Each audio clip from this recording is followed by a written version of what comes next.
Good, good, good, good. So first of all, thank you everyone for joining.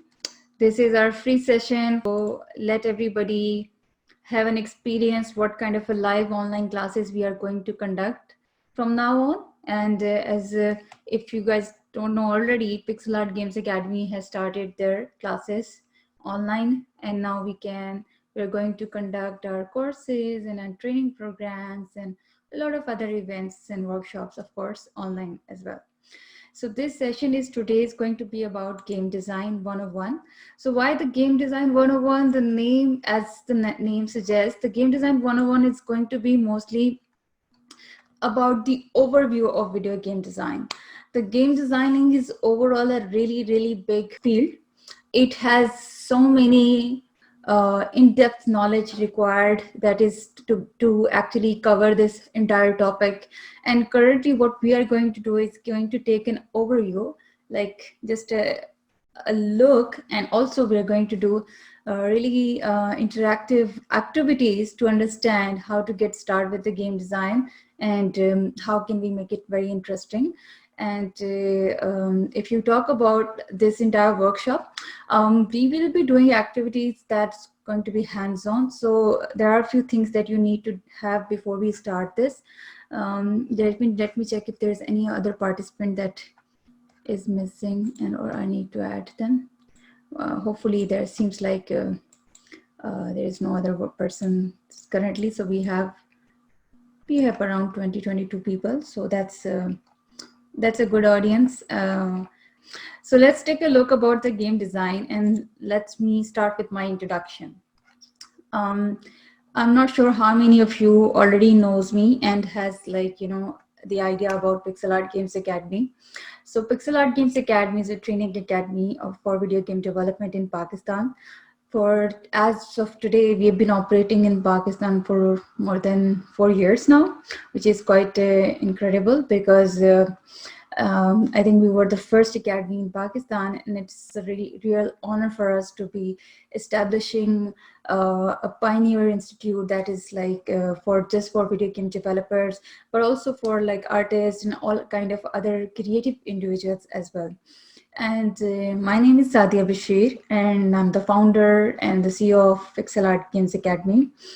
And for as of education, I've done my master's and BS in computer science, and I've worked in the video game industry for quite 10 years, or more than 10 years now.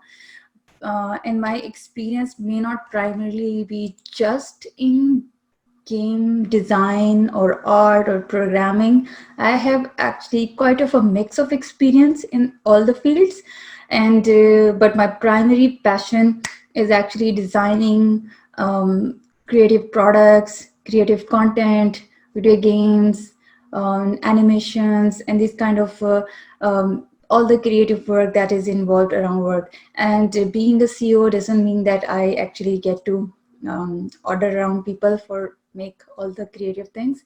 And since I think it's been 2.5 years since we started developing our own games in the Pixel Art Games Academy, and it's a quite of a learning experience because game development is not just one kind of a field. It's a multidisciplinary field. So the knowledge of multiple disciplines really helped me, but my journey is really different from perspective as a computer scientist working as an artist and a designer and a QA and in a lot of fields. And apart from that, I have been on a US Tech Women Exchange program. In that program, you go on an exchange program, just like Fulbright scholarship and other scholarships. But instead of studying, you actually get to work with Silicon Valley companies. And that's where I get a huge exposure, you can say that, about video game development and other not just video game development, but all kind of product development, leadership skills, and a lot of other technical and non-technical skills that we learned while we were in the exchange program in Silicon Valley. And my main internship while on this program was with Unity Technologies in San Francisco. There are I think there are a few more people who just joined in. Hello to everyone. And I was just giving a brief intro of myself and my journey of learning about game design. And just to let everybody know that I'm no expert of game design. I'm still learning just like everybody else. Game design is a very vast field and it requires very extensive knowledge and lifelong learning. It will be continuous. And let's say, so before we start, I have few things that you need to have. And if you don't have it, please get them with you right now. So I believe that you should have a notebook, a pen, a pencil, a rubber sharpener, and a marker.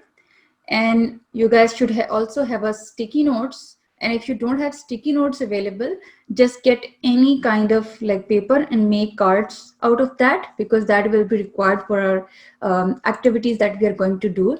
And then you should also have at least one dice roll. But if you don't have dice roll, you can always access the dice rolls from here. This is a website which is called Virtual Dice Rolls. There you can actually just open a website and you can actually dice a roll over there. So you can virtually have a dice roll. So if you don't have these things or notebooks with you, please bring the notebook. One of the things with notebook is you would be able to note the key points of today's workshop, but also you would be able to write down your questions that you want to ask during the session. Keep it written on your notebook, and at the end of the session, you can ask those questions from me. Now that we are ready, so let's discuss what is the game design. So one of our amazing game designers, Sid Meier, he says that game is a series of interesting decisions. And that's pretty much true. And that is one of the definition that I always use about game development, about games, because I think this is something that really resonates with all kind of games we play. It's actually a series of very interesting decisions, and they not just those decisions, but always the decisions always end up with some kind of output. So your every decision brings an output, and then output, and then it progresses into a game. And what I believe is the interactive process of crafting interactive experience of player is called a game design. So why iterative experience, why iterative process of crafting? So basically game design is not kind of a field which is you can actually easily describe with one associated with one field. For game design, you need a lot of skills and a lot of different kind of skills which you may not think. And we're certainly going to discuss about those skills later. But what I'm trying to break down this definition for you, the iterative process is that the game design is not a linear process. It's not like that one day you wake up that I have a great, amazing idea, or one day a boss came to the room and told you that, oh, I want this game to be made and this is the idea, and just go and make it. So that's not a game designing, or that's not the right way approach for the game design. It's an iterative process which we are going to study later, like how the iterations work, and the crafting interactive experience of for players. So even if it's a board game and not a game like a video game, the board game or games are always going to be interactive. They are interactive? Because you are part of it. You are making a change in the game. Every decision you make has some outcome, and it changes the state of the game. And that's how the games are very interactive medium. So let's say that what tasks are associated with the games. So I'm going to be just very brief about this, because if you go in depth, the game design tasks are really there are so many tasks that is associated with the game design. The one of thing is system design, which is the games are the system, and that system has a lot of elements in it, which we are going to discuss in today's lecture. And then another thing is level design, which is called kind of like a progression, the levels and the progression of every game. Content design. Content has it's a very abstract word over here, but content has a lot of meanings and details in that. We are going to study that as well. User interface design, world building, and story writing. So these are the brief game tasks that we have just discussed. Now let's go for very amazing and important thing that I heard a lot. Like every now and then there's like always that one person that who comes in and tells me that, hey, I play this game a lot. Like I played a lot of games since my childhood, and I have really good game design ideas. So just to have an understanding of a, like, designer and player relationship with the games, any person who says just like, I play a lot of game cannot or may or may not be a good game designer, because the people who play games are actually the consumer who consumes the game, but the designers are the people who creates and crafts the game. And there is a huge difference between the work of the two people. Any person, for example, if any person says that, hey, I watch all the movies, like I watch movies all the time, but that doesn't mean that that person can also make a good movie or can write a good movie, or maybe can like produce a good movie. So that's like a totally different thing. And it's the same with the video games. Just because you have this entire experience. I'm not saying that the game designer do not play games. A lot of game designers, like mostly game designers, they love to play games mostly. And some of the game designer may not like to play games, but they play games just to study and analyze the game as well. So that's just one thing about the whole idea of people thinking that maybe playing games can make them better game designer. It will. The playing game has a lot of, like, a very significant value to become a game designer, but that doesn't mean that's the only thing that is like required. So what does game designer do? So let's say, like, for a game designer, no knowledge will be useless. You need to have as much as knowledge as you can, and there are unlimited things that you need to learn. But we should be what you should focus to get started with. Let's discuss about that. The core skill that a game designer should have is communication. So this may surprise you, but the communication is something that is really important for a game designer, more than any creative idea, or any creative brain, or more than any kind of, like, you think like maybe I have studied like maybe 10 books, or maybe I have, like, done a degree for 4 years or 5 years in game design and everything. All these things are useless if you don't have good communication skills. Now let's discuss why you need to have good communication skills. As a game designer, your job will be to work with different people from different backgrounds and skills. You work with programmers, work with artists, you work with producers, you work with sound engineers, you work with marketing people, business personals, and so many other different roles that is in the game design, game development industry. While you're working with all these people, if you are unable to communicate your game idea with these people, they won't be able to make a good game. They won't be able to make the game that you have in your mind. So that means that you should have a really good communication skills to communicate with the people who have a different background. For example, just a bit small example, although I don't want to hit this stereotype that, but it is kind of true, that the programmers look at everything in a very different perspective than artists. So if you have to tell your game idea to a programmer or an artist, they do have very different approaches towards that idea. But you should be able to make sure that you communicate your idea with both parties, or both people, both kind of your teammates, in a way that they understand what exactly they have to work on or deliver on. Second important skill is teamwork. Okay, why would I say teamwork? Teamwork is really important in uh, all the maybe all the careers or all the work that you do, or in any other designation, or as a programmer, developer, or even as a manager, at any place you need a teamwork. But for game developers or for game designer, why it's important? So a lot of people think that as a game designer, their job is to bring brilliant ideas on the table and then ask everybody to implement it. As a game designer, you don't have to be a dictator. You cannot be a dictator. You cannot bring a game design and tell everybody to make it. As a game designer, your job is to bring ideas to the table, but eventually the actual game design is going to be crafted by all of your team. Everybody who's a part of a game development team influence the game design.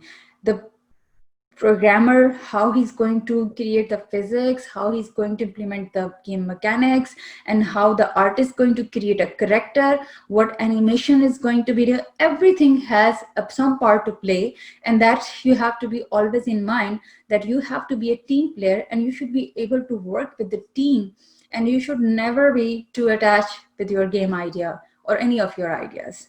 Okay, so we were talking about the game designers. What does game designer do?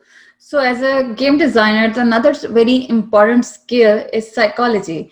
You may not have to be an expert in psychology, but you should have some basic understanding of psychology to understand the psychology of a player, whoever is going to play your game, how they're going to perceive certain elements of your game. That's very important. Another and surprising thing, which is I never liked during my, I would say that entire, entire university or even my work career, is mathematics. I mean, it's surprisingly there, and it's a very important thing to actually learn, because specifically the linear algebra.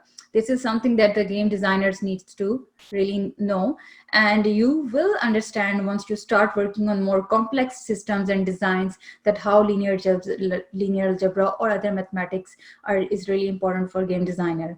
Another thing that is important is technical writing skills. I'm not talking about creative writing skills, it's technical writing skills. You should be able to write really good technical writing, which is understandable by all the parties and everybody, because you would be responsible to write game design documents, which is eventually going to be the very part of the game. Next is logic building, introspection, and ability to take criticism. That's one thing that I would really emphasize. A lot of game designer thinks that their ideas are brilliant. They are emotionally very much attached to that ideas, that they don't like to get criticism from anyone. And sometimes they think that maybe people cannot understand their ideas because you haven't made them, but once you made them, they will be really good. I think this is not how it is. You should always take feedback on your game ideas, and unless you take feedback on the game feedbacks on your game ideas, you will never know how good you are or how your game ideas are. And always trust your other people when they give you feedback on your ideas, because eventually your games are going to be played by other players, not yourself. So now let's make a game. Okay, so I want everybody to kind of actually start working on this activity. It's a very simple activity. All you need to do is just get a small paper, like any paper, kind of a paper. So very quick activity. So make sure that you guys are doing it with me and you are starting it with me, and we have to limit our time, because we have 2 hours and we have a lot of things to cover. So bring this paper. I'm going to do this actively because a lot of people think that they cannot make a game because they may feel like they don't have enough knowledge of that. So I would like to say that I want to like really make you see that everyone can make a game. So we are going to make this short game. This is a very classic roll the dice or maybe race to the end of the board kind of a game. You have played the kind of a game like snake and ladders and all that. So it's very easy. If you guys have the paper, step 1 is to draw some kind of a path. The path can be like anything. So for example, this is my path. I created this path. Like this is my path. You can create any kind of a path. And then once you created the path, divide that path into spaces. Like I'm going to divide this path into maybe 30 spaces. 30 spaces in like, I'm going to divide this into 30 spaces, and this is going to be my path.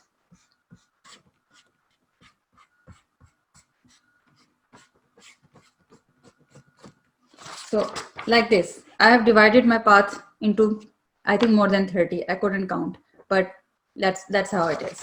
Have you guys done that? Please say yes if you have like at least done the step 1. Write down if you have done the step 1. Hi guys. I hope people are doing it. Good. Good. So now if you have guys all are done with the step 1, just write done. Yeah, so it's only 2 people raise hands. Nobody else knows like how to raise hands. There's a cool feature of Zoom to raise hands.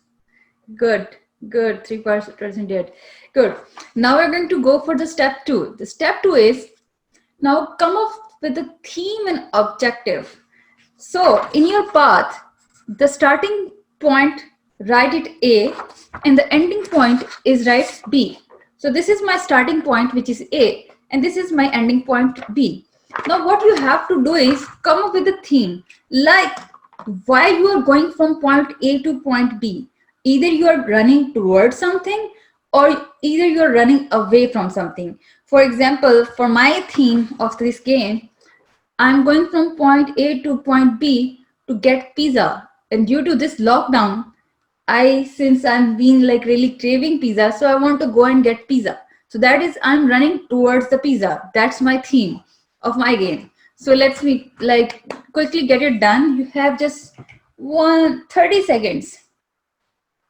I think not more than 30 seconds. You should not spend like more than 30 seconds or 1 minute to actually make a theme about it. Just quickly get a theme. Anything, going to buy a book or like going to do anything. It's like you have to think about a game where you are like, there's like point A and you have to go to point B, or your player has to go to point B, but you have to come up with a really good reason why you are going towards the point B. Yeah, running from Corona. Yeah, that would be a pretty good reason to make this game. So what you now you have to need to set a number of rules. So that is one of the important step, because without any rules, you would never know what the game is going to be about. So for example, what kind of rules you're going to make. So for example, let's say this is like point A and B. I'm going to, for this simple game, we are going to only dice a roll. So we are going to roll a dice, dice a roll. We're going to roll a dice, and whatever my dice shows, I'm going to move that many steps on this space. In each space is equal to 1 dice roll, and that's my rule of the game. You can make any kind of a rule, but that's a simple rule, just like snake and ladders and any other game. So I'm going to follow that rule. So that's like, if I'm going to get, let's say what I'm going to, I roll 2. That means I'm going to be at the second point of my game. Now, once you have defined the rules, and the rules, one of the another thing about rules is like, you have defined the reason, like why you are going from one place to one place and why you are going there. Now the rule is like how you are ending the game, like the next thing is you have to decide how the games will end. Either you have reached the point, or you have just crossed certain milestones that where the game is going to be end. So that's a very simple strategy, just like snake and ladders. When you reach to the 100 point, the game ends. For this, maybe you reach to the pizza, game ends, or maybe when you actually safely reach to the end of the other place, the game ends. Now you have to, step 5 is the more important. I think the life is too easy for all of us, like simply run from one A to B, and just like that, in getting the numbers, that is not really amazing, and that's not really interesting either. It becomes more interesting when you actually add a conflict. The conflict and the obstacles.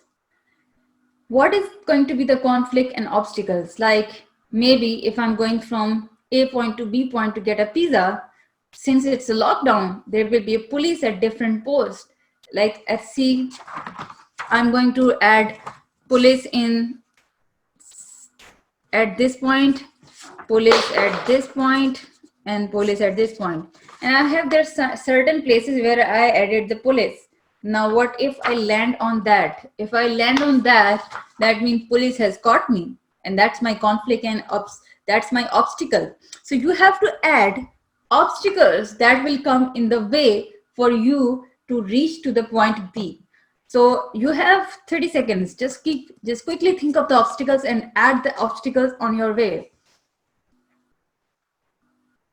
And let me know when you are done. So guys, now this is your game. Now in a further, you can decide if you want to play a 2-player, or you want to play a single player, or you want to play with the 4-player. It's up to you. So, but you have already made a game. So you just started a game design workshop. You already have one game to play with. You can ask your friends and family to come and play with you, roll a dice and see where you go and see if you get caught. And this is the complete game. That's how the games are made. But this is the most simple way to actually learn that how the games are made. And I'm sure if you play this game with your friends and family, you'll be able to see if it's interesting or not. And now let's see how many people can take a screenshot of their game, and with some rules and some proper description of what the game is, and send me this screenshot of this page so that I can give a feedback to somebody. So I would like to, I'll give, since we have short time, I'll give a feedback to one person, but whoever sends me the screenshot sooner, I'll be able to give a feedback on that. And then we're going to move to our next. All right, any volunteer who wants to turn on the video and his unmute themselves and let me know what they have designed. Oh, Hamza, you didn't unmute yourself. So now we have Abad and Hamza both. Let's first hear Abad now, and then we will do with Hamza, okay? Hamza, just keep it. Okay, Abad. Can you hear me? Yes. Okay, so that's point A, that's point B, and basically X marks on the path are the enemies, and you have to go from point A to point B to grab the sword, kill evil demon spirit. So you're going to grab a sword and you have to hide from evil demons. Yes, Yeah, is it Merlin? could be. Okay, so yeah, that's a good one. Okay, that's really nice. So did you play the game? Were you able to? Did you like land to any enemy yet? Enemies add kiya, but I haven't rolled a dice yet. So you have to roll a dice and check that. One of the tip is you have to check that how often you land on the enemies. That means that if you don't land on the enemies too often, that means you're not doing good job, because you have to keep a balance. You should be able to avoid the enemies, but sometimes you should be landing on the enemies as well. So good job, Abad. You can mute yourself and do your video. We'll talk to Hamza. Hamza, yes, go ahead. Yes, I made a simple game from running from Corona from point A to point B, and Okay. I place obstacles as police and place containers in the way. Like usually in our country, there are containers and police everywhere, so we have to find a way to go from A to B, and we successfully So run what through. happened? So what happened if I land on police? If you land on police, then you are caught by the corona and you are infected and game over. Yeah, Yeah, so but that's interesting that, yeah. so let's see that when we land on the police, that doesn't mean the Hmm. police has corona. Yeah, but we have to end the game That this means way he because caught by police. yeah, because these obstacles are to end the game. Like if we caught Okay, by the so police, then that game will we be caught ended. by the police, that would end the game. Yeah, yeah. Okay. And what if we land on a container? If you land in container, then there is no way to move further, and the game will also end. So we are stuck there. We that Yeah, and we on stuck that there, road we and are not going further. All yeah, right. it will not go further. All right. Thank you, Hamza. Okay. Just so for my feedback for this is going to be, you can mute yourself now and turn Hmm. off your video. I'll give you feedback Okay. even after that. So one of the thing is like you can add a lot of interesting things into that. So you have to think like, for example, if I land on a container, that means maybe I can go back 5 steps. And if I land or maybe I if I get caught by police, that means I go on the from the start, from the beginning. I won't be able to move further. Instead I go back to the beginning where I start from the step one. That is just like snake and ladders. When you bit by a snake, you go certain points down, but then there are ladders where you can actually go by ladder as well. So now all I see is like you guys have enemies, you have added obstacles, but you haven't added like a some kind of like what do you call it, like rewards. Like for example, in a snake and ladder, there is a reward when you go up on the ladder. So that is like you can add something like that. Maybe in between the containers you can actually get, instead of container as a bad thing, container can be a reward. You can actually hide from the in between container and you can actually move 10 step further. So that's just my idea that you can do. And thank you so much. Let's now move to the formal elements of the game design. So guys, formal elements of the game design is one of like really these are the keys, that elements that is needed to be in the game. So now why we are have to really like go through that. I'm going, since we already like almost there's like we are reaching 1 hour in the game design, like I prepared more content.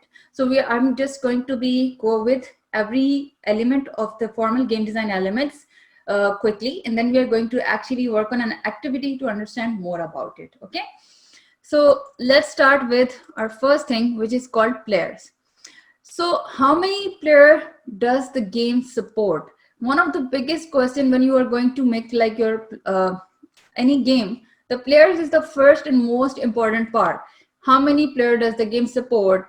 What is the relationship between the players? Are there like going to be teams or individuals? For example, if we play cards, we can play cards individuals, we can play cards with teams. There are many ways to play cards, and there's going to be like there can be many players in the cards as well. But then you put certain limits on certain games, like how many players can there be? Are there, it's going to be maximum 8 players, or minimum 2 players, or minimum 1 player. A 1 player can also game. And then another thing is like if you make teams, can teams be uneven?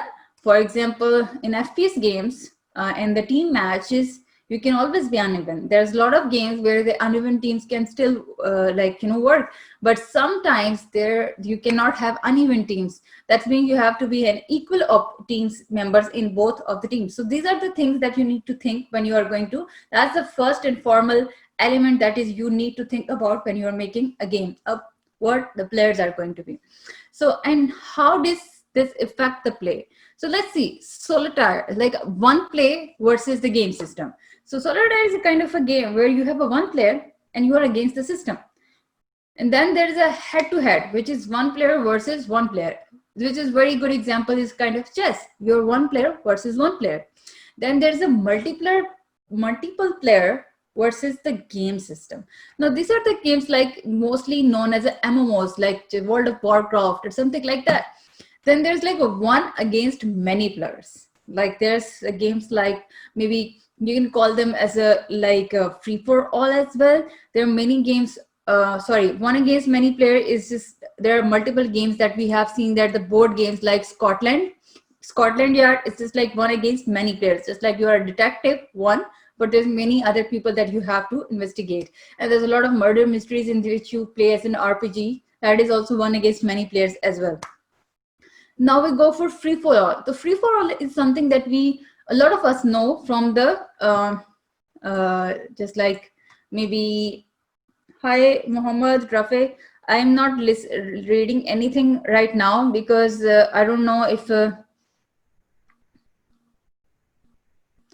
any of I just to let everybody knows who is new in the chat, that if you're posting any question right now, I won't be able to answer it right now. Please write down questions separately on your notebook, and at the end of the session you can ask the questions. Thank you so much, and I'm going to continue the session now.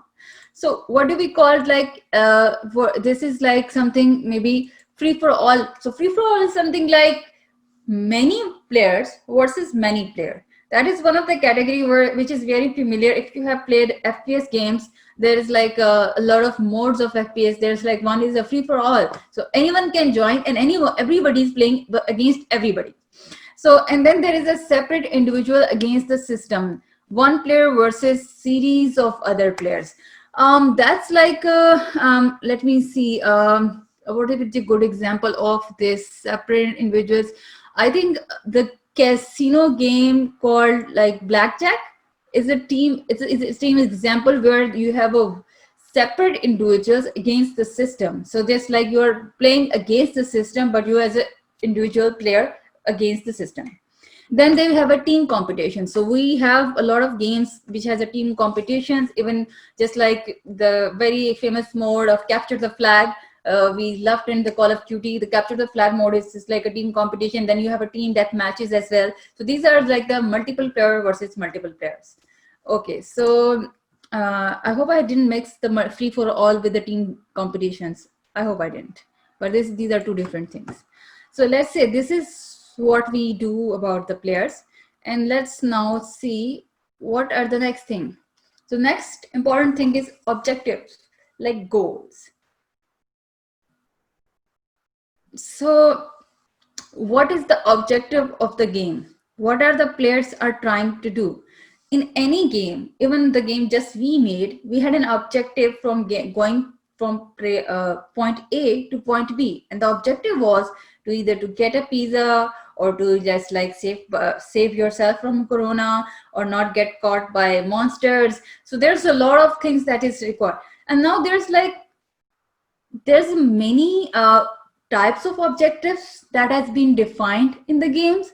And the games, like this is often one of the first thing you can ask yourself when you're designing a game. And if you're stuck and you don't know where to actually begin, so once you know what is the objective of your game, then you will be able to really find out the other formal element of the game very, very easily. So some of the objectives that that I've listed here is like really very like mostly used that in the games. For example, capture and destroy. There are many games that has this kind of missions where you have to capture and destroy. So this is one of the objective that can be, and this is kind of strategy is mostly used in a game called chess as well. The chess is one of the game where you capture and destroy is one of the missions that I like. And then there is a territorial capture. I think this kind of a game would be, the good example would be a Risk. Risk is a game where you actually do to capture the territory, and this is a territorial control game. Then another thing is collections. A lot of games which is usually this is the kind of a game which is comes under like maybe the card games, the mostly has a lot of collections. For example, even in when you play cards, a lot of times you actually make a collection of the same cards with the same number or maybe same color or same say. So this is kind of a collection kind of a game. Then we have solve. So there's a lot of games that has a problem solving things like puzzles. Maybe one of the game that maybe is a good example for this category would be Cluedo, in which you get some clues and then you have to solve the entire game. And another is chase, race, and escape. Very easy. Need for Speed. You're racing away, and then sometime that you have a chase, and there's like a lot of games in which you are like running away from the police, and then this is the kind of a category that is there. So that is kind of an objective of the game as well. And many games, literally many games are just made on one objective. And it's very simple to really identify your objective first and continue with that. Then other is spatial alignment. So this is very interesting. So spatial alignment, if you see that tic-tac-toe is one of the game which is like non-digital game, but it's tic-tac-toe is a kind of a spatial alignment. And then there's another game which is called Tetris. Tetris is also spatial alignment. If you perfectly align the the shapes with each other. That's like how the spatial alignment schemes looks like. Then is build. So build is a kind of games or objectives in the games where you have to build something. I think Minecraft would be a really good example of build. You have to build really amazing things, and that's the entire gameplay. You have to build. And then is like negation of another goal. So that is something like it's just kind of a mixture. Like you have all the top of objectives. Maybe your job is to like negating all those objectives. Some games when one player performs an act that is like forbidden by the rules and the player loses. Examples are like physical I think it's a Jenga. Jenga is one of the game which is like negation of another's goals. Like, and another one person's goal is to actually build the Jenga as high as much, and the another person's goal is to actually make the other person destroy. So that's like kind of a negation of another goal. I hope you understand that. Let's go with our next thing that we need to learn is rules and mechanics. So there are three categories of the rules that you should make in the game. With the recent activity we did a very small, or you can say that we did a very brief practice of rules. But let's say what the actual or the broader category of the rules are. The first is setup, things you do once the beginning of the game. A lot of board games and a lot of games start with some kind of a setup. You may have some initial inventory, you may have some initial HP, you may have some initial powers. All these things are known as a setup. That is the rules when you set up the games. Those rules are for can be different for different people. For example, if you have a game where you distribute the cards, so let's say in the card distribution games, which we don't know, when we don't know what cards we are getting, when we open the card, we have a different set of cards. Like, you know, my cards could be really good and somebody's card could be really bad. Now, it's not necessary that setup means that everybody gets the same kind of a thing, or you start your game with the same kind of setting. It's just you define the rules, how the game will begin, what are going to be the starting rule of the game. Then there is like progression of play. Of play is like once you begin the setup, you're going to make some choices, you're going to progress in the game, how that is going to happen. So one thing can be like, you know, progression of play is, for example, in a dice and roll games, you can simply roll a dice, and that is just kind of your progression of play. You roll a dice, and that's your turn, and now the next person will roll a dice, and that's their turn. Some kind of in progression of play is also like defining the rules, how the players going to make their turns. Sometimes people do the things like turn by turn. That's going to be like first is my turn, then another person's turn. That's a turn-based strategy games. A lot of games has this kind of a rules, and sometimes the people can make their turns or their choices anytime. For example, if we are playing a free-for-all match, I can kill anybody at any time, and anybody can kill me at any time. So that's just like, that's my rules for progression of play, how the games are going to be progressing. So that's one thing. And the third thing is the resolution. What condition will cause the game to end? What is going to be the outcome determined based on the game state? So for example, it doesn't matter in a capture the flag game that how many people you killed for the opponent team. Did you even kill any person, or did you just like, you know, what ends the game is if you capture their flag and successfully reach back to your camp. Yeah, so successfully reach back to your camp. So that's the one thing that is really, really interesting. Since I played the capture the flag a lot and I love that game, and specifically this level. So this is just like that. That's the condition of capture the flag do not depend on the killing of people or killing of how many people have you killed from the opposite team.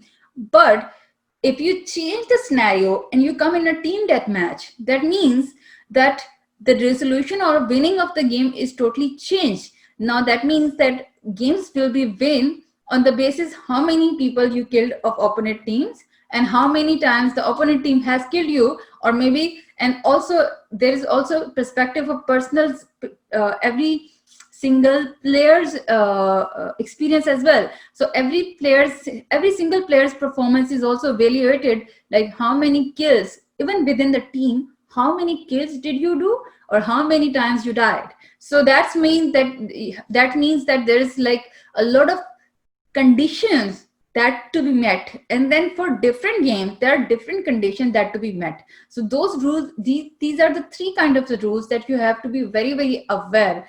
Like, no, there are some things that are there are some these are the things that is like known as like operational rule. But there are some rules which is not like written rules, which is sometimes called unwritten rules of the games.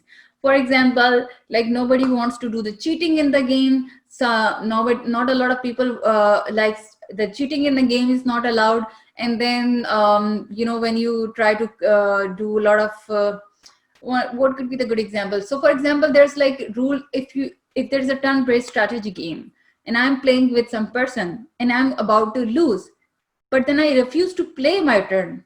So for example, I have to play my turn on chess and the other person, and I'm losing badly, and I refuse to play the chess next move. That means I can just delay it unlimitedly and I will never lose.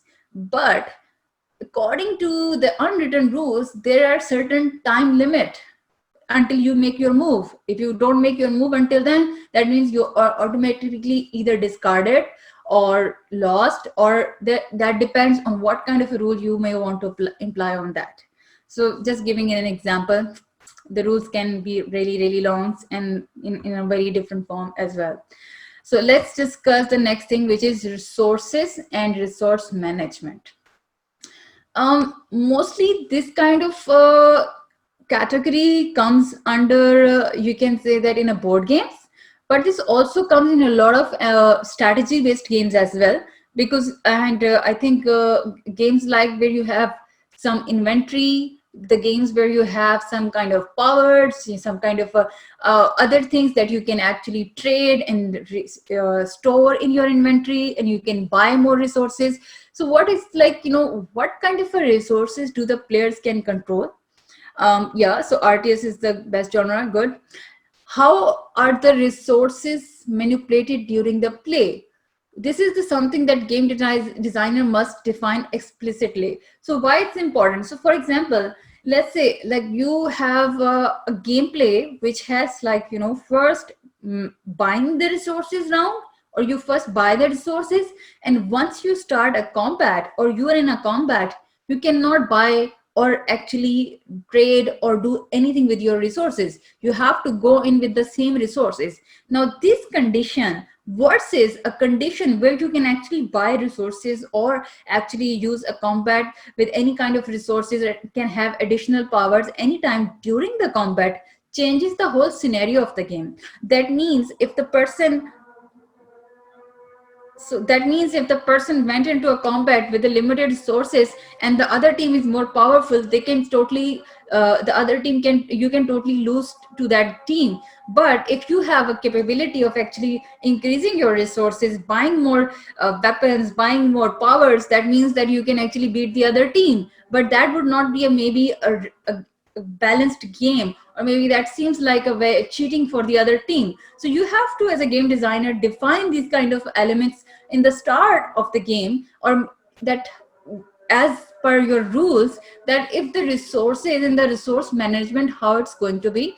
And similarly, just like I defined in the rules, just like when you set up the game, there's also resource management that is associated with that as well. For example, for if I play Call of Duty, I start my game with a simple gun, and I also have like a revolver, and I have a knife as well. So a dagger or knife. So they will be like, these are my resources, which is I'm going to start my game with. But how I'm going to eventually manage my resources? Can I pick up my resources during the battle from dead bodies, or from the people who are dead and their weapons are there? Can I use their resources? Can I use their like ammos and during the game? So that is the kind of things which is resources associated with resources and resource management. Now the information, so it's a very important topic. You must think like how much of the game state is visible to each player.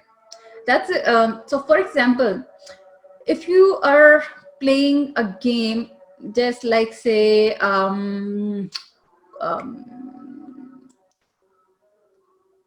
what would I give the example to? I just had a game in my mind and I just like lost it. For example, you're playing a game where you have to see the player's health. So that is the kind of information that is visible to you. But there are some games when there are not all the players' information will be visible to you. For example, if player has a special ability and you cannot see that ability during the game, you won't see that what kind of weapons that person has, what kind of a power that person may have, all these kind of as like a kind in the terms of information. It's a information is like how often or how the player's information is stored or viewed by other people. For example, like where a few game offer total information where all the players can say the complete states of the game all the time, just like chess. So you can see the board all the time, you know that where the opponents like there he's placed his move and what next move that they can make. So that's a kind of a game where they have a total share of information. But that there are some games can include some information that is like so that is private to the player, and there's some information which is just like viewed by all the players. One of the games like maybe the lot of card games which is like there where you can actually not you cannot see all the players information. You have some of the information is hidden. For example, if I'm playing card, my cards will be hidden from the other player. So even if I'm playing with against the system or even I'm playing against the real people, my cards information will not be shared with other people. So this is one thing that you also need to have in mind when you're making a game. Okay, the next thing is sequence. So I think this is something that I discussed earlier as well. So what order the players are acting or taking their turns, how many play flow from one action to another. For example, turn based, like that means I'll do my one turn and another play can do a second turn, and then you can do that. There could be turn based where just people play simultaneously, like everybody is playing. For example, I think Monopoly is one of the game where you actually play, so you can play simultaneously, if I'm not wrong. Okay, I never played Monopoly, I didn't like it. But chess is the game where you have to play one by one, you play turn based. And there's another thing that there are like some games which are real time, which actions are taken as fast as player can take them. And it's true for all the kind of even the strategy games and the combat games, FPS, I mean the racing games, all the actions are like taken in the real way. One of the turn-based strategies there are like a lot of things that can be with the turn-based strategy sequence. Yes, so Ludo is a hit example, of course, Ludo. And there's another thing in Ludo, it is turn-based, but if there are certain points when you can have a double turn. For example, if I'm going to kill somebody during the Ludo, I can get another turn. So that is kind of a strategy and sequencing that you have to know what kind of sequences our players are going to have. Another thing is player interaction. So how does player interact with one another and how can they influence one each other? So it's like direct conflict, that is I attack you. That means we are playing against each other. So we can kill each other, we're going to damage each other, or we can going to make sure that we attack somehow to each other. Then there's some like negotiation. If you support me to enter the Black Sea, I'll help you to get into the Cairo next turn. So that means that we have negotiation, like you do something for me and then I can do something. Like we are not killing each other, but we can support and do some kind of a co-op play, maybe you can say that. Then there's a trading where it's like I give you a word and in the exchange of wheat. So it's a very common thing that you can do. I think Catan is one of the game where you can do the trading as well. You give the wood logs, you can get the trade, you can trade it into the wheat. And there's a lot of games that has a trading ability. Then there's an information sharing. This is look at that tile last turn, and then I'm telling you if you enter that trap will go off. So for example, maybe information sharing when you are in the same team, you can do the information sharing. For example, like when you play FPS game and you actually play in a LAN server or even an online server, if you're in the same team and you know that somebody's hiding at some room, you can always share that information with your team. So this is just like players interaction with each other.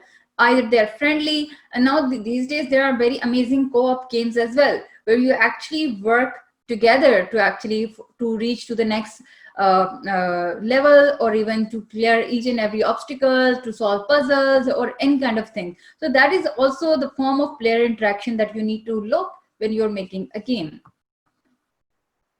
Now this is very interesting part of the game design, but you know that the theme, narrative, or backstory or setting do not really or directly impact the game design.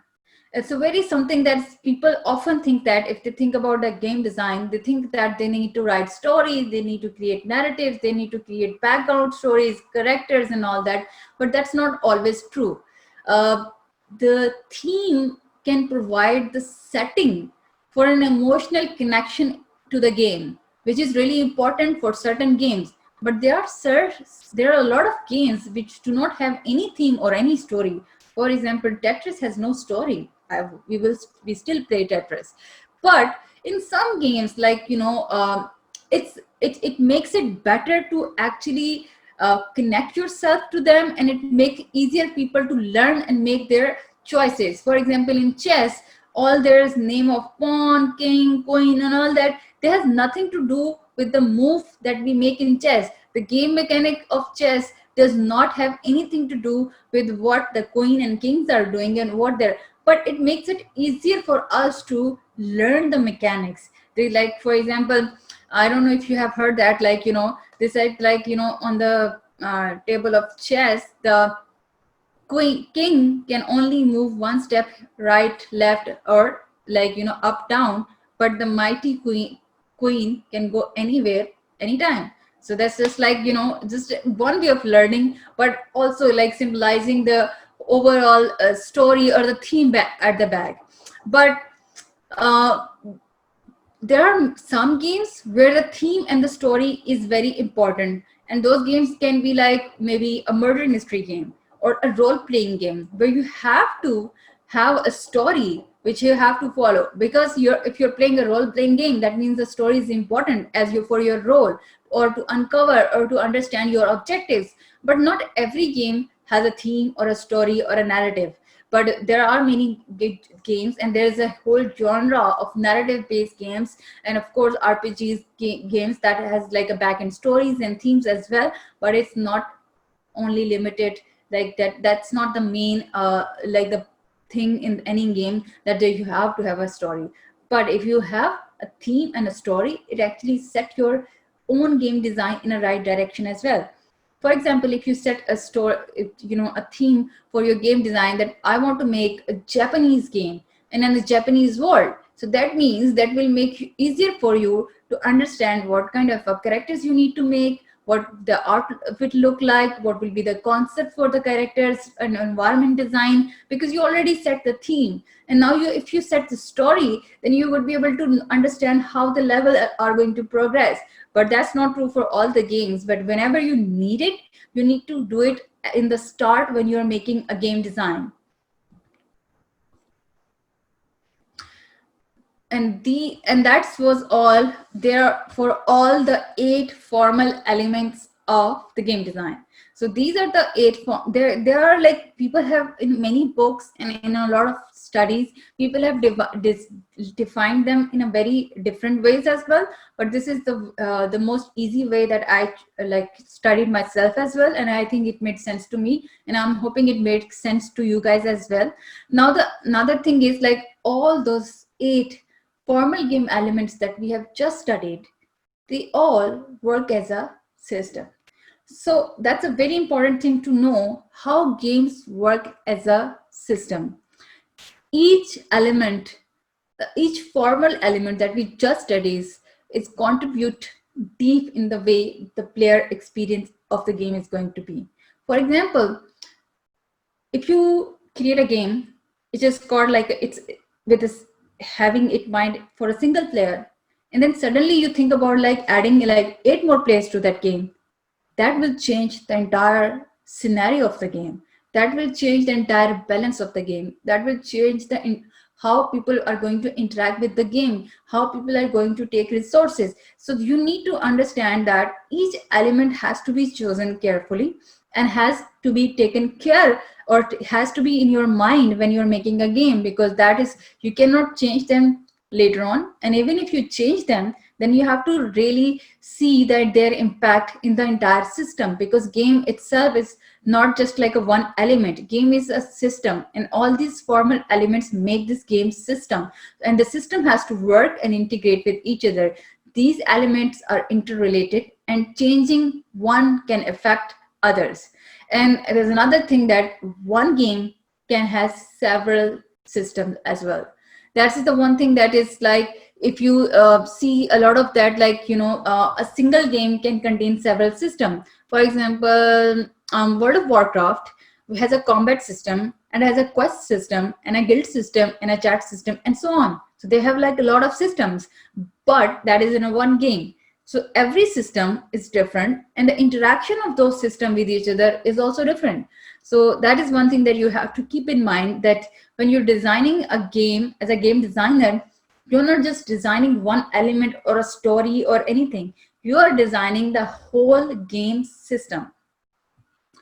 Okay, so next thing is important, since we are running out of time. So I want to make sure that we go through all the things that I want to play. Game development process. So game development process is fairly simple, and sort of like the process that usually we have all like gone through once in our life. I think the people who make games may know that as well. Mostly we work on the games in an agile way. Like we do agile development. It's like very hands-on. It's just like iterative and everything. But there's no specific way that everybody make games. There is a certain framework, there are certain practices that we follow, but there is no certain way that everybody makes the games in the same way. And why I can say that, because I've done my master's research in video game development processes in industry, and during that I've interviewed plenty of game studios locally and internationally.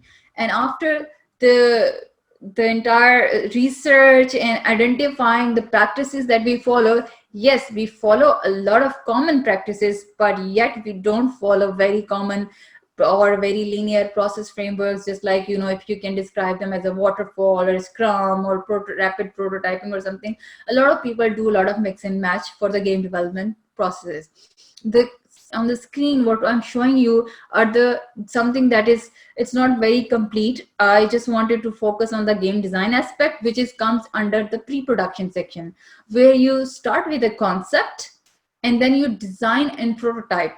So design and prototype is where we define the iterative process of game designing. This is where the game design exists before implementation or testing or going into a production phase. That's where we do the game designing. Many people in the industry or around the world do it differently, and but the right way is to actually start with the pre-production and then go on to production, and then you go on finalizing and publishing or doing the post-production work on the game.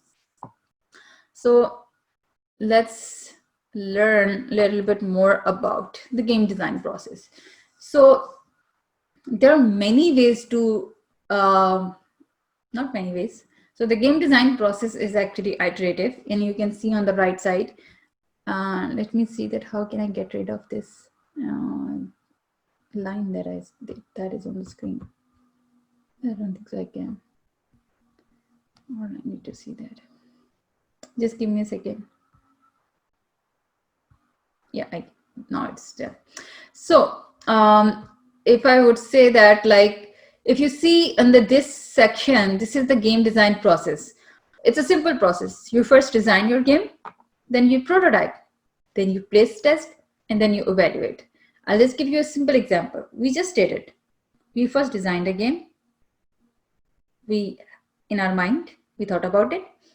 Then we prototype it. We made it on a paper, and then we play tested. We played the game, and then some people shared it with me. when I saw the game, I evaluated few things that I felt and I gave a feedback. And then those people may have evaluated their game themselves as well. Maybe they redesign the game and then prototype it and then play test it and then evaluate until they feel that it's a perfect. Now there's like, before we start designing a game, the important aspect of anything is like generating the game ideas. Like, that's one of things that a lot of people really ask, like how to generate game ideas. And to be honest, like, uh, ideas are not really that important. Ideas are very cheap. Everybody has game ideas. I mean, people who are not even game developer have game ideas. People, if you just like walk in the street and ask like, hey, I make games, he's like, oh great, I have a really wonderful game idea for you. People are giving game ideas just like that. However, the most important thing is actually how to create those game ideas, or maybe I should choose the right word, how to transform the game ideas into a really great game design. And that's the most important part of, and this is the one thing that we do through a game design process. The game designing and the generating game ideas is something that you can start with a lot of ways.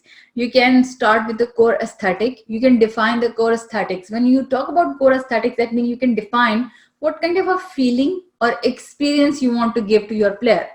That defines like what is your core aesthetic of your game. For example, I want to make a horror game, so I want to give a really like scary feeling and experience of to my user. So that's my idea, that I can start working from there. Then there could be rule and system. You can define a rule or system. You can define that like I want to make a game with 2 dice rolls only, or maybe a dice roll which has like at least 12 numbers on it. So you want to make it that could be there as well. You could do generate a game idea from existing and proven design. For example, we just made a game with the existing and proven design, which is actually race to the end of the board. That means just like snake and ladders, just like in a lot of game, there is a proven game design and existing game design, and we made a game on that.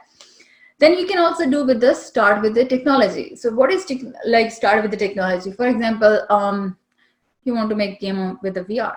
So VR is a different technology. Then you can say that I want to make a game with the AR as well, or maybe mixed technology. So there's a lot of things that you can do with, and that's where you can start with your game idea, generating your game idea as well.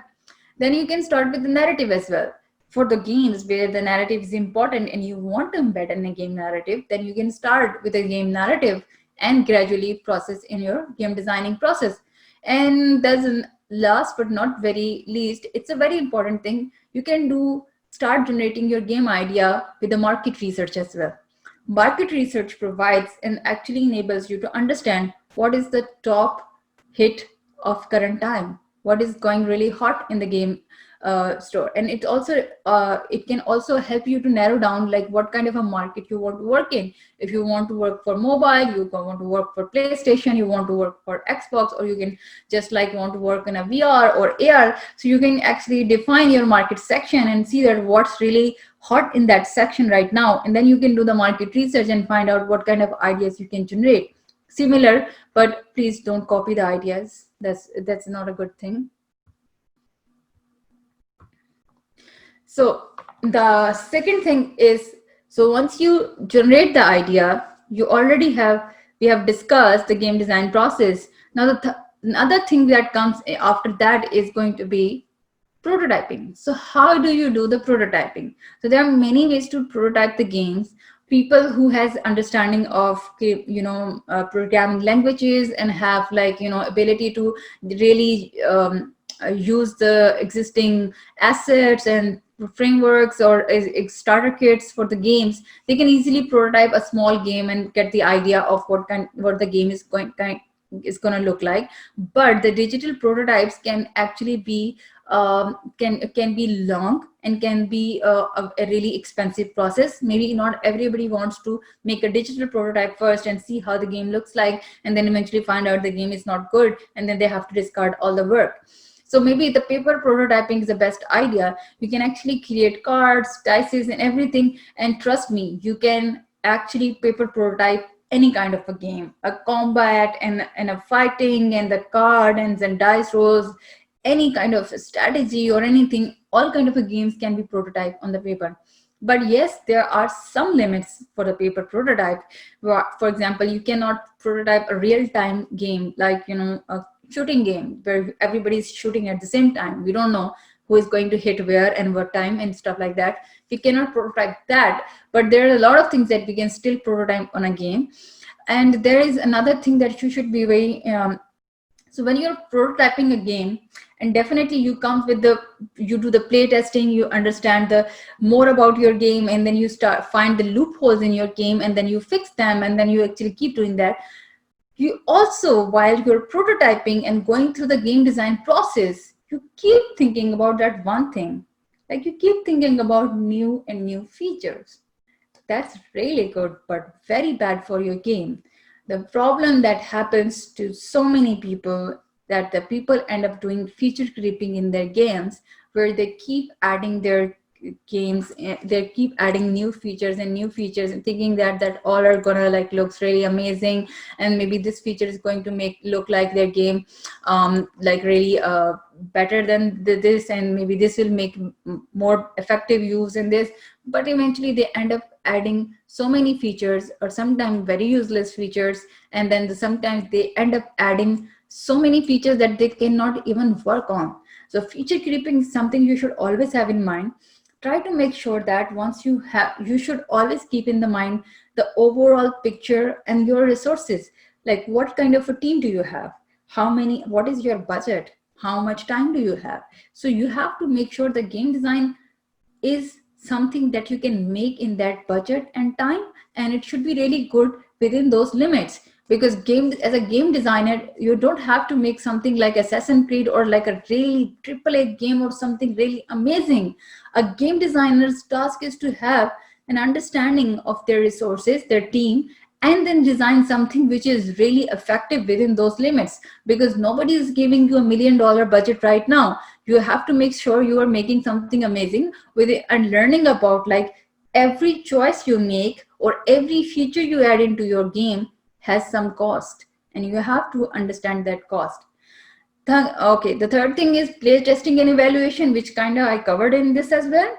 Play testing, one thing is all like very important to know about the play testing is always remember that do not make the play test your games just by yourself, because you will always love your game. I love all my games. I mean, I love the game even where I have to play as a mosquito and bite humans in the game. I love that game, but not a lot of people love that game. So take a advice from me. Don't let always, whenever you're going to playtest your game, you can start by playtesting your game yourself, but eventually make sure that you actually add more people. Like you add some of your friends, not your friends, sorry, but you add more people. Like you can add people who you don't know, because if you make your game playtest by your friends, and out of courtesy and being your friends, they were always going to tell you that the game is really good, you did a good job, and this, that, the other. But I think the best way to actually playtest your game is either find the right audience for your game, the target audience that you want your game to be played with, and also the people that you don't know, let them give you feedback on your game, and that would be actual feedback. And always take criticism, observe your players while they're playing a game if you can, and then take feedback, and then improve the game the way that it is made, and then let them retest. And during this process of game design, prototyping, playtesting, and evaluating, you will also find something very important, which is like kind of a loopholes in your games. There are always things that you cannot think about while you're making them, but while you're playing while you're testing the game and you're making a prototype and you're working on, it's very important, it becomes really easy for you that you become very aware of the loopholes while doing it, rather than just thinking and writing it on a paper. You would be get more aware about the loopholes while you're doing it. So now, yeah, so that this is very important saying, and I want to share it with you. If the computer or the game designer is having more fun than the player, you have made a terrible mistake. So in any game where the computer, the AI and the game, computer system is having more fun, and a game designer who created that game is having more fun than a player who's supposed to play this game, that means you have made a terrible mistake, and think no more than that. You have to fix your game. Okay, so now let's make another game. So this is a really amazing activity. For this activity, you need to have some sticky notes. Please tell me if you guys have sticky notes, and how many, like if you have them, like, you know, how many of, sorry, can you see me now? Okay, you have sticky notes. If you don't have sticky notes, like I need you guys to have at least 3 colors of sticky notes. Like I have yellow, green, and blue. So if you don't have 3 colored sticky notes, then you should actually mark your sticky notes with the different colors or different icons or something that you can differentiate them. So I need 3 types of sticky notes. So once you're ready, please say ready, ready, ready in the chat box so that I know that everybody is ready for this activity. No, if you don't have sticky notes, and you take your time, get ready. I'll give you we have enough time to do the exercise. Just let me know whenever you're ready. Just have a marker in your hand and 3 colors of sticky notes, and then also 2 dices. If you guys have 2 dices, if you're not, then you can do a virtual dice that you can just Google virtual dice roll. It's a website which enables you to dice roll virtually, so you can have that as well. So I'll wait until everybody is ready. Okay, so we need 6 notes per color. We need total 6, 12, 18, 18 cards of 3 types, 6 each, 18 cards that we need. Okay, so I'm hoping everybody is ready now. So we're going to start with what the game's rule, how we are going to make. So we are going to do the 2 iteration for this, and that we are going to understand like how to play this. So this is first iteration is to help you to get generating some game ideas, and it's really amazing. So first of all, you have to take 3 different colors cards, 6 of each color. If you don't have sticky notes of different colors, you can actually mark your cards with the different icons, maybe star on one and square on one and the circle on one, just to differentiate your cards, to make sure that what these cards are. And I'm going to tell you what these cards are going to be. Now step 1 is to take 6 cards, let's say of yellow color or any color, and write nouns on each card.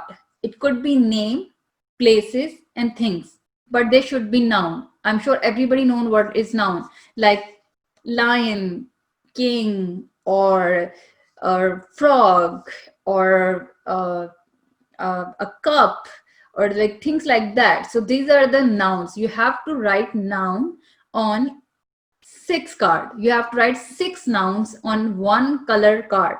Write 6 noun cards. And if you're using sticky notes, to make sure that when you take off the sticky note, and the sticky part of, you fold the sticky part of the card so that it will not become a sticky, it will just become a card. Okay, so do that and let me know when you're done with that. You have to say done. Done step 1, done step 1, done step 1. Everybody who has done the step 1, I'm giving you guys 3 minutes.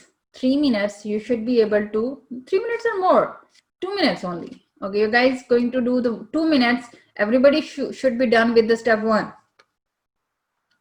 Yes, 1 noun on each card. 1 noun in each card. Yeah, like this. So this is frog. This is a 1 noun on each card. I do have my cards as well, and I'm going to share my game with you guys as well. So it's going to be fun.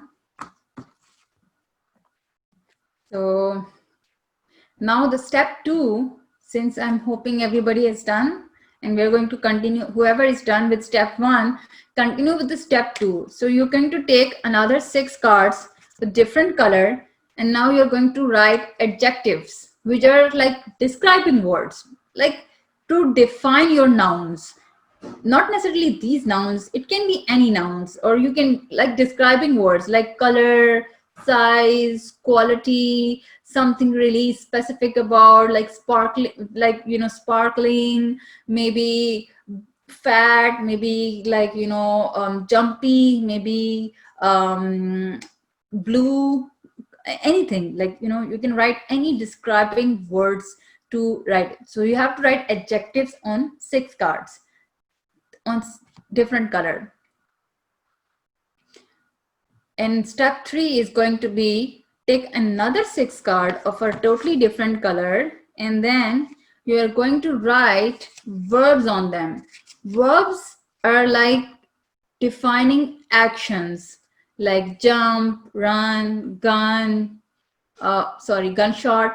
kiss, hug, or so on. Any actions that can be done. So once you are done with these 3 steps, let me know, and then we can move on with the next things. If you're already trying to go for step 4 and 5, I haven't given you the special instructions. So don't do that. First, get it done with the step 3 and let me know. Guys, raise hands if you have done. And I'm hoping that you guys do it quickly because we have less time. And I have to give you guys feedback, and then we have to go to Q&A. And this is the last activity that we have to do. We have very small things after that. So I would really appreciate if people can get done really quickly. Okay, good. Guy, if there's anybody who has not done by now, please let me know. Otherwise, I'm going to proceed with the next steps. If you haven't done, please say and tell me to stop, or otherwise I think I should continue. Should I? I think I should continue. Okay, so the next thing is you have to arrange your piles differently, like this. All these 6 cards, put them in the different piles, and put them like this. Don't show the writings on the top, and then 3 different piles, and then shuffle those cards, and don't look at what these cards inside it. And then you have to do is you have to pick 1 card each color 1 card, and you will see, and then you have to unfold those 3 cards in front of you, and you'll see something really funny or interesting or something like that. There will be 3 words. So let's see what my shuffle is. So have you guys understood what you have to do? So when I shuffled, I got this: unholy frog kiss. I feel like I'm in a Princess and the Frog, but yeah. So this is something that is really interesting. So you can generate a phrase like out of this. So for example, you can generate a phrase like a unholy frog kisses you, and this is kind of something that is just like you can actually make a game about this, or this is something that is you can actually, if this doesn't make sense to you, you can keep shuffling and you can keep getting more and more interesting things.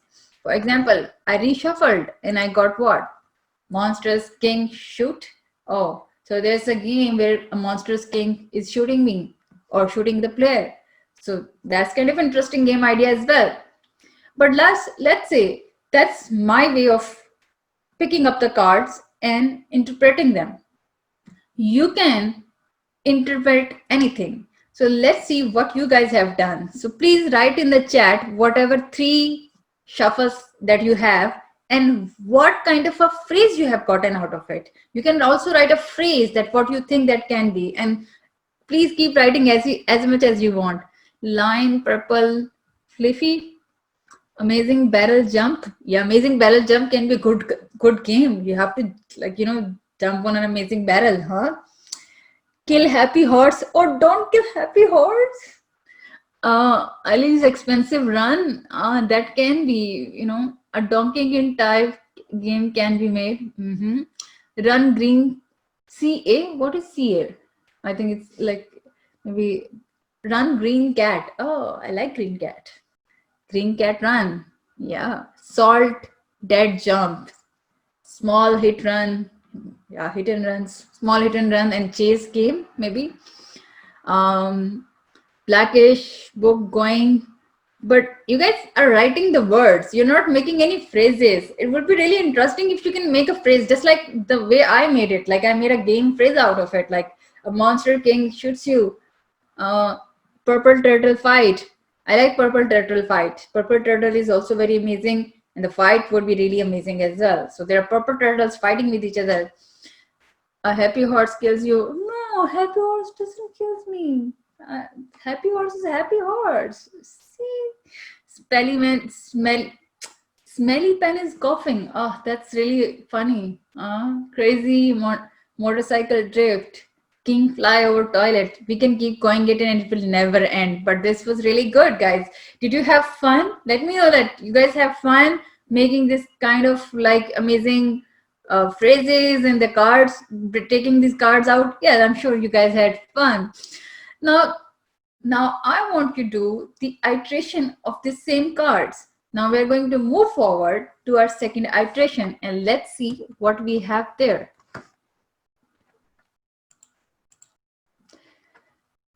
So this iteration, we are going to make a game design.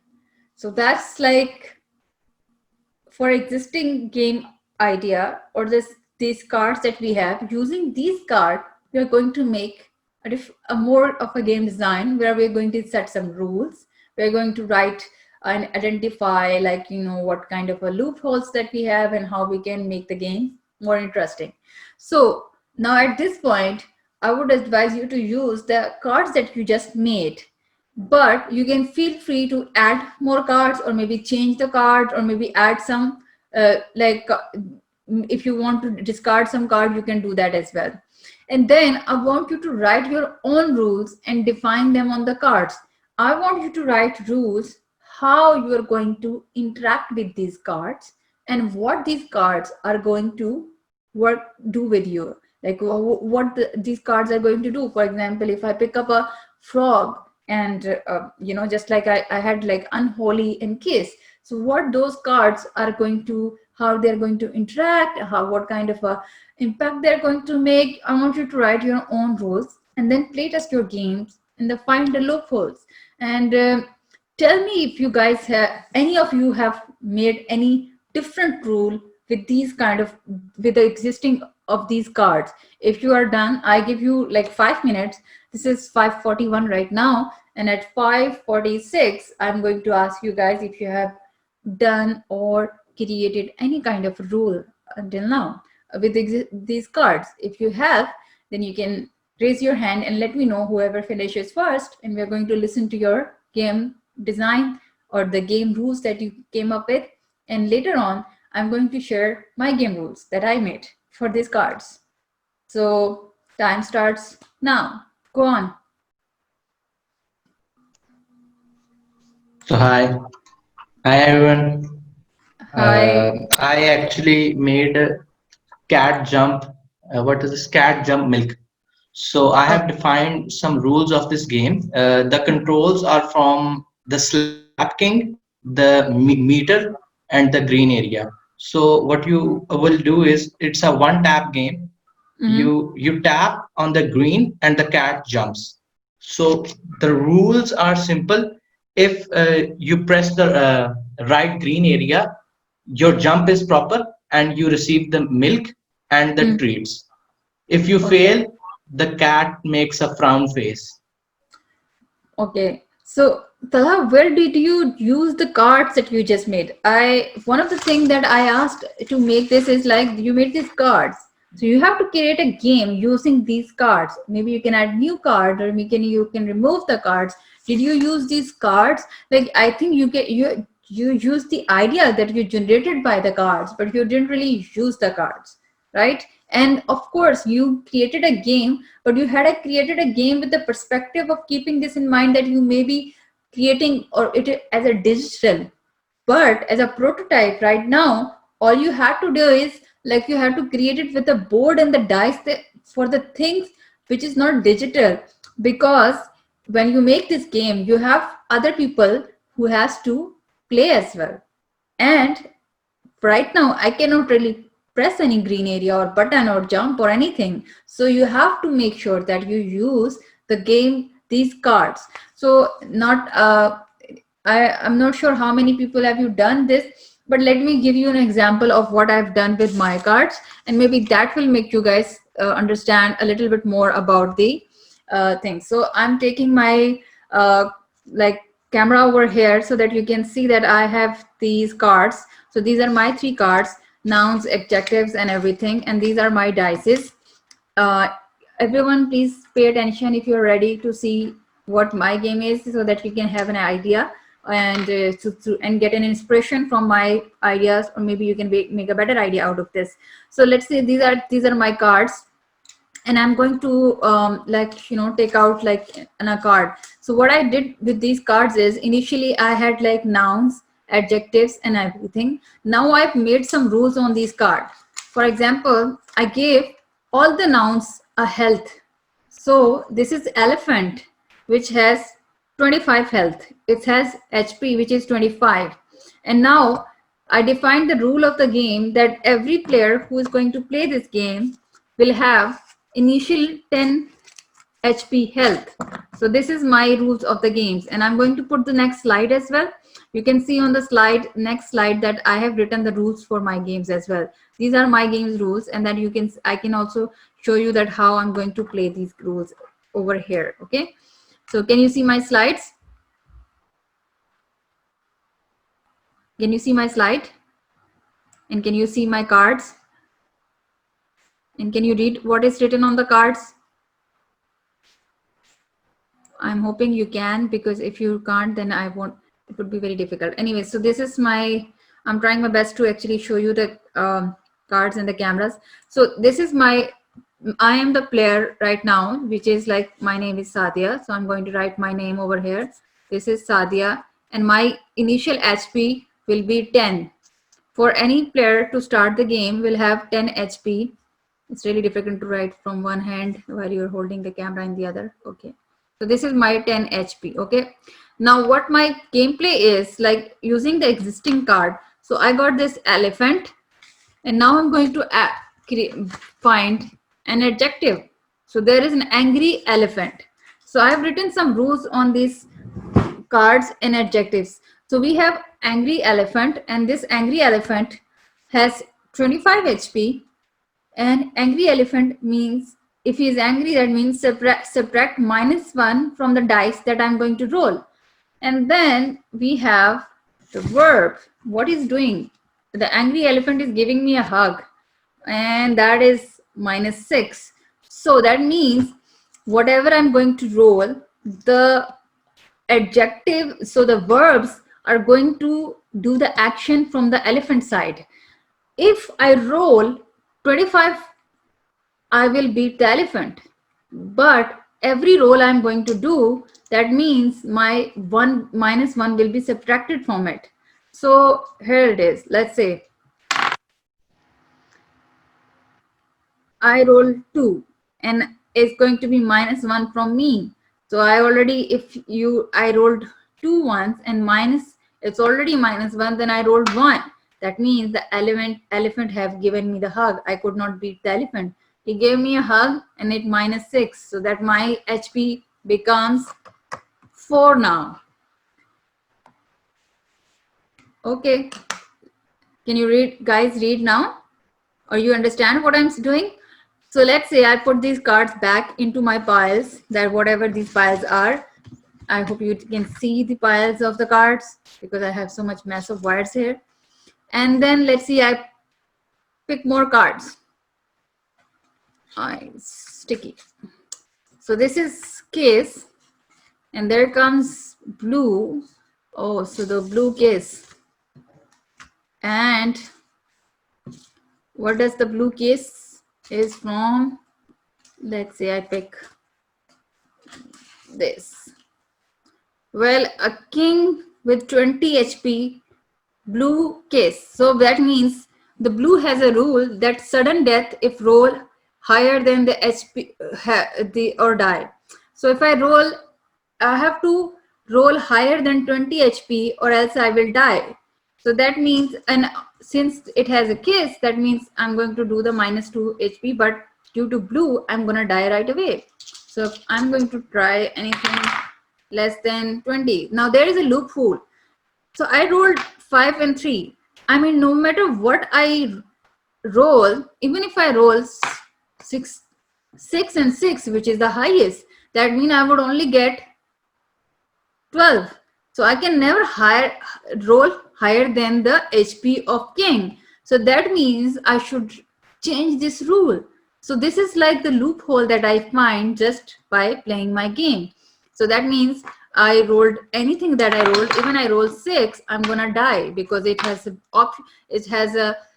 rule that if I roll higher than the HP or die. If I don't higher than the HP, that I'll die. So I'm dead. So that game ends. That was really sad game. I died very quickly.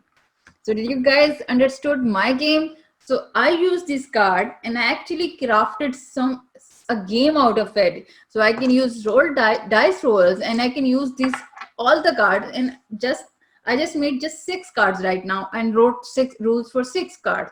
I can make actually maybe 10 cards of each. There will be, I have 30 cards, and I can keep bringing the cards out and keep making these small games and the small things, and then how we are interacting with these cards. And it's really fun. And I hope with this little bit of demo of my game, maybe you understood a little bit of like how the games can be designed and how it can be more fun. And this is all is going to be for today's session, because I think the game design is, as I said, like it's a really vast field and there's so much to learn about it. I haven't even covered so many topics that I wanted to, but the main idea is that you should keep learning by making games. When you make games, that is the best way to actually learn about the game design and get as much as knowledge as you can. There are so many unlimited resources out there to learn about game design.